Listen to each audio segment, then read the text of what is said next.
২০১ গম্বুজ মসজিদ টাঙ্গাইল জেলার গোপালপুর উপজেলায় অবস্থিত, যা ইতোমধ্যে পৃথিবীর সর্বাধিক সংখ্যক গম্বুজ বিশিষ্ট মসজিদের স্বীকৃতি পেয়েছে, আর মিনারের উচ্চতার দিক দিয়ে এটি দ্বিতীয়।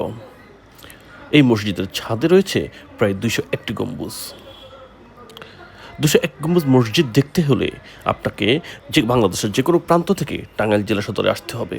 টাঙ্গাইল সদর থেকে মসজিদটির দূরত্ব প্রায় ৫০ কিলোমিটার, এবং সেখান থেকে আপনাকে অটো বা সিএনজি যোগে যেতে হবে গোপালপুর উপজেলায়, যেখানে অবস্থিত ২০১ গম্বুজ মসজিদ। আর যদি ঢাকা থেকে যেতে চান তাহলে আপনাকে গোপালপুর উপজেলার ঢাকা থেকে ২০০ দ্রুতগামী বাস করে যেতে হবে।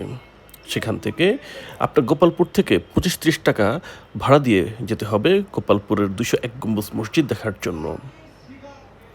আপনি ঢাকা থেকে যদি টাঙ্গাইলে যান তখন আপনাকে অবশ্যই আমি বলবো টাঙ্গাইল সদর উপজেলা বা টাঙ্গাইল শহরে থাকার জন্য, কারণ গোপালপুর উপজেলা বা ২০১ গম্বুজ মসজিদের আশপাশে তেমন থাকার কোনো ভালো ব্যবস্থা নেই বা খাওয়ারও ব্যবস্থা নেই। এই মসজিদটি আসলে এতটাই দৃষ্টিনন্দন এবং এতটাই আকর্ষণীয় যে প্রথম দেখাতেই যে কারো মন গলে যাবে। এর সৌন্দর্য এবং সবাইকে আকর্ষিত করবে। মসজিদের প্রতিটা গম্বুজে অসাধারণ সোনালী রঙের কারুকাজ করা আছে। প্রথম একদম শুরু থেকে শেষ পর্যন্ত আপনি যতক্ষণ মসজিদ দেখবেন ততক্ষণ আপনার মন জুড়ে যাবে। এতটুকু ক্লান্তি আসবে না এই মসজিদটা দেখতে গিয়ে।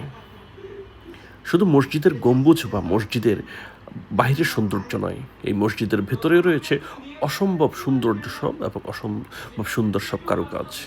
এবং এই মসজিদের চারপাশেই খোদাই করা আছে ৩০ পারা কোরআন শরীফের, যেখানে যে কেউ যেখানে দাঁড়িয়ে ৩০ পারা কোরআন শরীফ পড়তে পারবে। মসজিদের ভিতরে আপনি যখনই যাবেন দেখতে পাবেন চারপাশে দেয়ালে দেয়ালে তামার উপর লেখা আছে পবিত্র কোরআন শরীফের ৩০ পারা।